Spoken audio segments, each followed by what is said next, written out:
जय हिंद साथियों, स्वागत है आपका आपके अपने चैनल टॉपर क्लासेस में।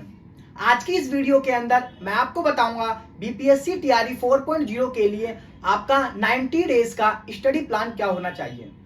दोस्तों, मुझे पता है अभी तक आपने ना ही अपना सिलेबस कंप्लीट किया होगा, ना ही अभी तक आपने पीवाईक्यू पेपर्स को देखे होंगे, ना ही अभी तक आपने अपना कोई स्टडी टाइम टेबल और स्टडी शेड्यूल बनाया होगा, और ना ही अभी तक जो भी आपने पीछे महीने 2 महीने पीछे पढ़ा है, ना ही आपने उसकी रिवीजन करी होगी।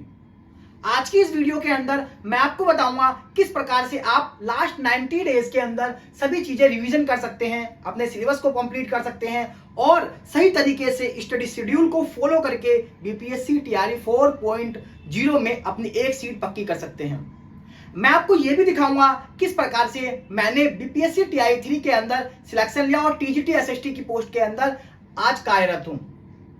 चलिए आज की इस वीडियो को शुरू करते हैं। दोस्तों, सबसे पहले मैं बात करूंगा कि कंप्लीट योर सिलेबस। मुझे पता है साथियों, जितने भी साथी मेरे इस वीडियो को देख रहे हैं, आप में से अधिकांश साथी अभी तक अपने सिलेबस को कंप्लीट नहीं किए होंगे। यदि आपने अपना सिलेबस कंप्लीट किया होता तो आज आप अभी ये वाली वीडियो देखने नहीं आते। आपने यहां तक कि आपने अपने सिलेबस को देखा भी नहीं कि पेपर में क्या आ रहा है और कहां से आ रहा है।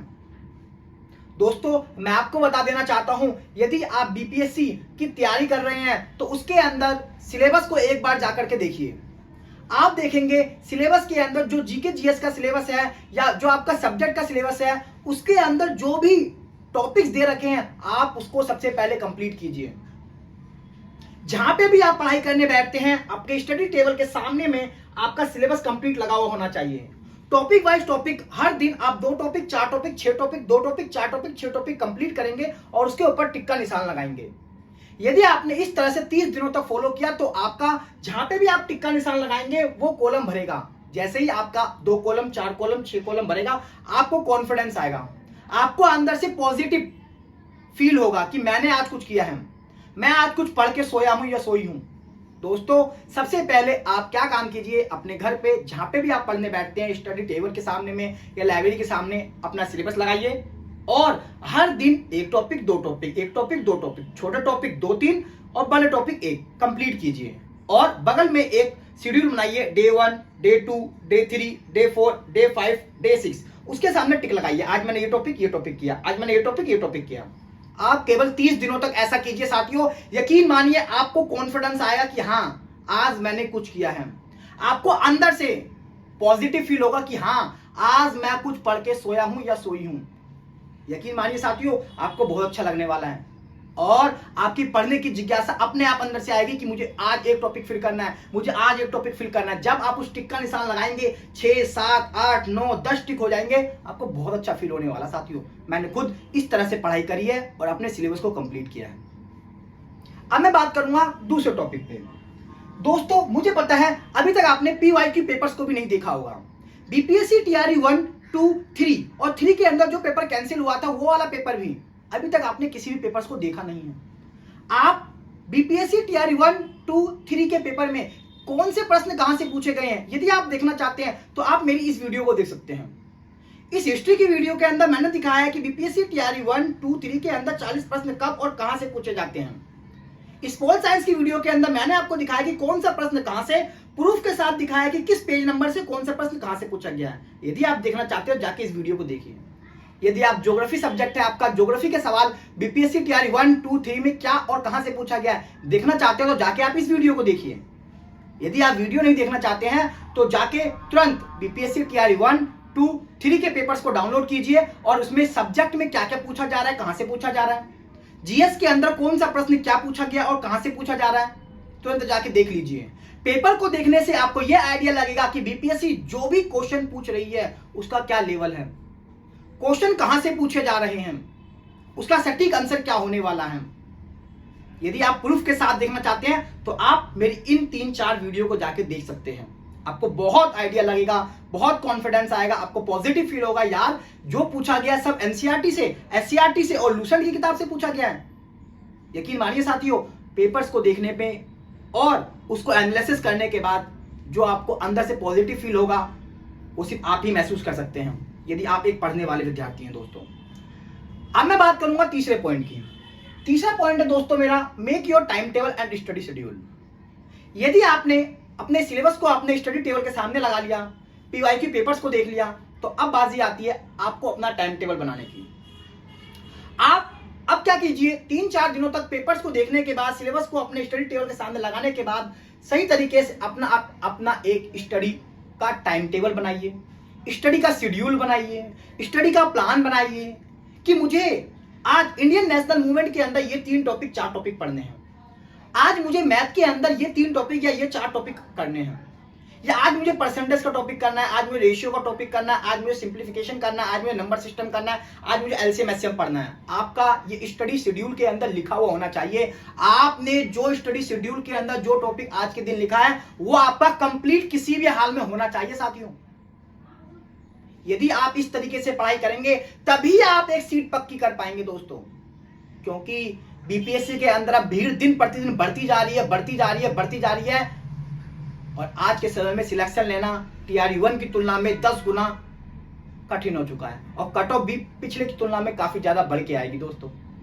यदि आपने सही टाइम टेबल को फॉलो नहीं किया, सही मार्गदर्शन को फॉलो नहीं किया, सही तरीके से किसी गाइडेंस के अंदर नहीं पढ़ रहे हैं, आप केवल यहाँ वाली वीडियो वहां वाली वीडियो, ये टीचर वो टीचर, ये पीडीएफ वो पीडीएफ पढ़ेंगे तो आप भी सिलेक्शन से दूर हो जाएंगे साथियों। और ये आपके सामने अंतिम मौका है, दोबारा आपके सामने टीआरई 5.0 आने के कोई चांस नहीं दिख रहे हैं। मैं आपको यकीन के साथ कहता हूं दोस्तों, आप टाइम टेबल को बनाइए, स्टडी शेड्यूल को बनाइए, जो आपने टॉपिक अपने टाइम टेबल में लिखा है आप उसको उसी दिन कंप्लीट कीजिए, आपका सिलेक्शन जरूर होगा दोस्तों। अब मैं बात करूंगा चौथे पॉइंट की, एग्जाम पैटर्न।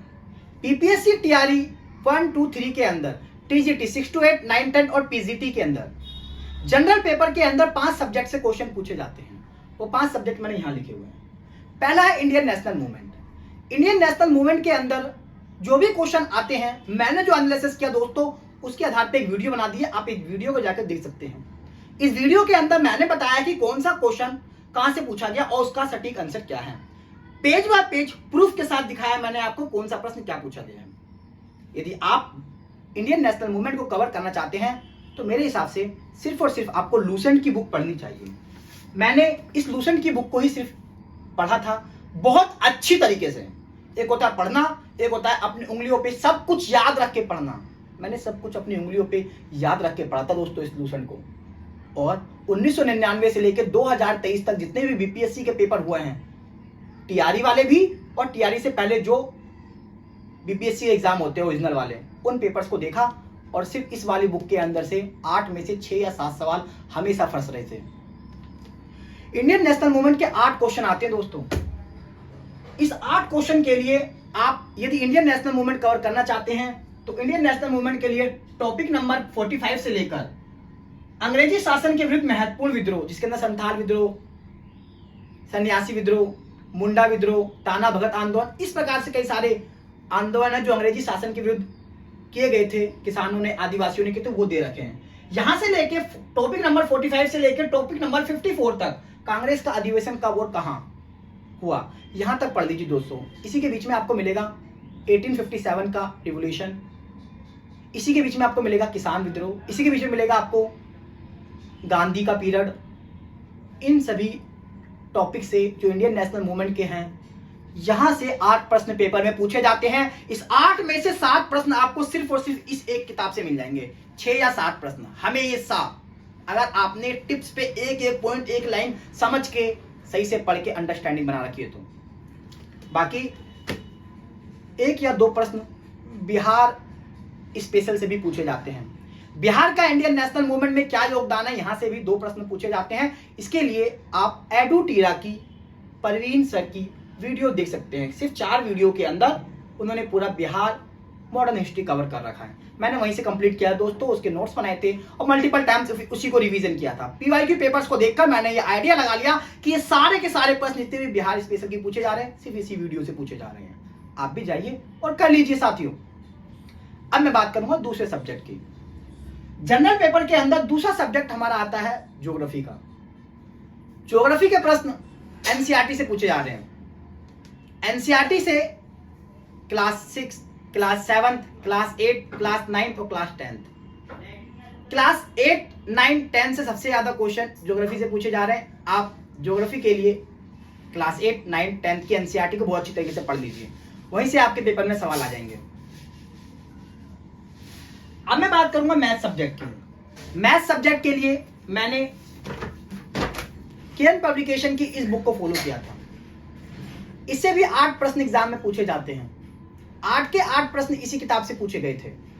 मैथ, जिनका मैथ सब्जेक्ट है साथियों, वो तो मैथ के अंदर पूरे 8 में से 8 प्रश्न कर ले जाएंगे। लेकिन जिन साथियों का मैथ सब्जेक्ट नहीं है, वो हिंदी से तैयारी कर रहे हैं, या साइंस बैकग्राउंड के हैं, या एसएसटी के हैं, या हिंदी के हैं, या संस्कृत के हैं, या किसी अन्य सब्जेक्ट के हैं, तो उनके लिए मैथ बहुत कठिन लगता होगा दोस्तों। यकीन मानिए साथियों, यदि आपने 5-6 टॉपिक पे कमांड बना ली तो मैथ में 8 में से 4-5 नंबर आपके कहीं नहीं जाएंगे। आप एक परसेंटेज कर लीजिए, रेशियो प्रपोर्शन कर लीजिए, आप प्रॉफिट एंड लॉस कर लीजिए, एलसीएम एचसीएफ कर लीजिए, डिस्काउंट कर लीजिए, इसके अलावा एवरेज का टॉपिक कर लीजिए, एज का टॉपिक कर लीजिए, सर्च एंड इंडेक्सेस का टॉपिक कर लीजिए। इसके अलावा सिंप्लीफिकेशन और नंबर सिस्टम एलसीएम एचसीएफ को करके आप सिर्फ और सिर्फ 8 में से 6-7 नंबर बड़े प्यार से कर लेंगे। आशा करता हूं दोस्तों आप किसी भी एक बुक को फॉलो करके मैथ का सिलेबस भी कंप्लीट करेंगे। अगर आपको मैथ बिल्कुल भी समझ में नहीं आते तो आप किसी एक टीचर को फॉलो कर लीजिए। यूट्यूब पे गगन प्रताप सर अच्छा पढ़ा रहे हैं, यूट्यूब पे आदित्य रंजन सर बहुत अच्छा पढ़ा रहे हैं, यूट्यूब पे ही राकेश यादव सर इतना अच्छा गणित पढ़ा रहे हैं। आप वहां से जाके पढ़ सकते हैं। जिस टीचर के साथ आपकी टोन बैठती है आप उसी टीचर से पढ़ लीजिए। लेकिन पढ़ लीजिए साथियों, ये वैकेंसी अगर एक बार आ गई दोबारा आपको देखने को नहीं मिलेगी। I hope you will complete your syllabus of math subject. Next, अब मैं बात करूंगा चौथे सब्जेक्ट की। चौथा सब्जेक्ट हमारा करंट अफेयर का। दोस्तों पहले मैं करंट अफेयर सब्जेक्ट के लिए बहुत परेशान रहता था। जैसा कि हम जानते हैं करंट अफेयर सब्जेक्ट से 8 क्वेश्चन एग्जाम में पूछे जाते हैं। पहले मैं इस 8 नंबर के करंट अफेयर के लिए प्रतिदिन 1 घंटे की लाइव वीडियो देखा करता था और नोट्स बनाया करता था। इसमें मेरा बहुत ज्यादा समय खराब होता था।